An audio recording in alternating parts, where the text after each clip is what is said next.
Just now taken a short position in ITC at 32.45. Stop loss is at 383.10. Which is in my stop loss area right now, very close to stop loss. But let's see, the sellers in this area should get activated here and price should come down.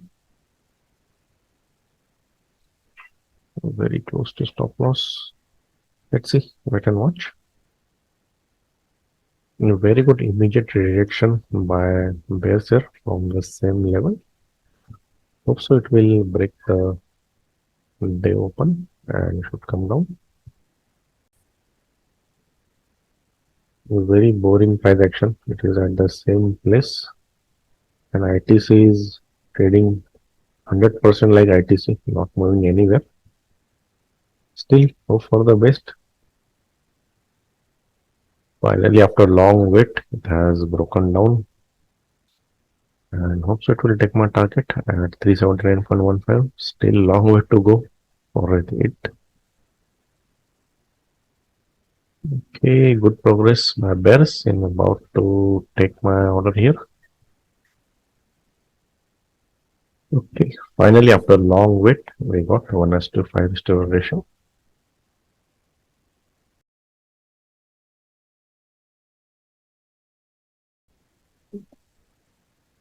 Hello traders, discuss करते हैं आज का trade in ITC. अगर daily time frame में देखा जाए तो ये क्लियरली अप ट्रेंड में है, हायर लो स्ट्रक्चर में है, लेकिन कहीं ना कहीं अब ये इधर डबल टॉप बोल सकते हो या यहाँ पे हेड एंड शोल्डर जैसा दिख रहा है, जो फॉर्मेशन उसका चल रहा है। और अगर ये नेकलाइन ब्रेक हो गया तो शायद और नीचे आएगा, या अगर यहाँ पे अगर सपोर्ट लिया तो और ऊपर भी जा सकता है। लेकिन इस लेग में शॉर्टिंग का देख सकते हैं, looking at this double top. Top select किया गया था apart from this overall observation weekly level के हिसाब से।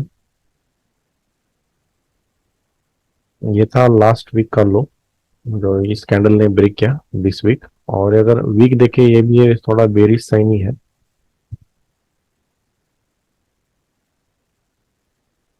13 मार्च को ये क्लोज नहीं हुआ नीचे, ऊपर क्लोज है। और yesterday close below with increasing volume and delivery volume.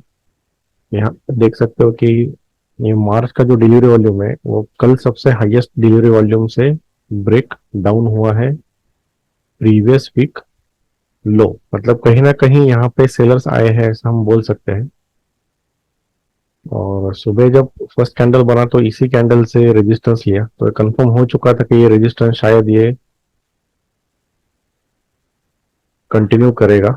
और ये विथ इंक्रीजिंग वॉल्यूम के साथ सेलर्स यहाँ पे आए हैं तो और भी थोड़ा कॉन्फिडेंस बढ़ा था। अगर हम प्रीवियस डे के लेवल की बात करें, इंपॉर्टेंट लेवल, तो प्रीवियस डे पहले हाई बना फिर लो बना और इंपॉर्टेंट कैंडल था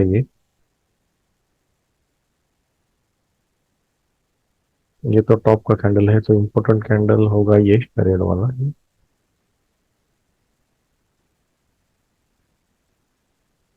तो यहाँ पे भी रेजिस्टेंस ले चुका है, मतलब ये जो इंपॉर्टेंट कैंडल का लेवल है वही रेजिस्टेंस लिया। अगर यहाँ पे अगर बुल्स सच में स्ट्रांग होते तो यहाँ पे ऊपर जाके ऐसे जाता या यहाँ से ऊपर जाता, लेकिन दोनों हुआ नहीं और ये नीचे जाके क्लोज हुआ with increasing volume.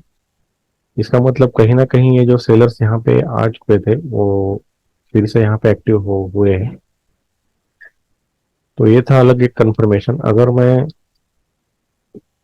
Trend draw करूँ कल का, तो यहाँ से प्राइस नीचे गया फिर ऊपर गया फिर नीचे आया फिर ये स्विंग हाई बना, ऐसा कुछ ट्रेंड था कल का। तो यहाँ से हमें लेवल्स मिल जाते हैं जो कि ये है स्विंग हाई, ये है स्विंग लो और ये है स्विंग हाई। ये लास्ट का स्विंग मैंने टारगेट के लिए यूज किया था। तो बात करते हैं एंट्री की।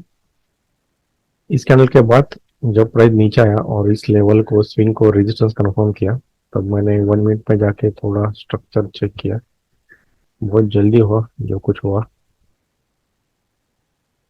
तो यहाँ पे अगर हम देखें तो प्राइस यहाँ से ऊपर गया फिर नीचे आया फिर एक हायर हाई बनाया और फिर एक लोअर हाई बनाया। मतलब ये लोअर लो बन चुका था, मैं एंट्री प्लेस करने ही वाला था इस लो पे, ये फॉर्म होने के बाद।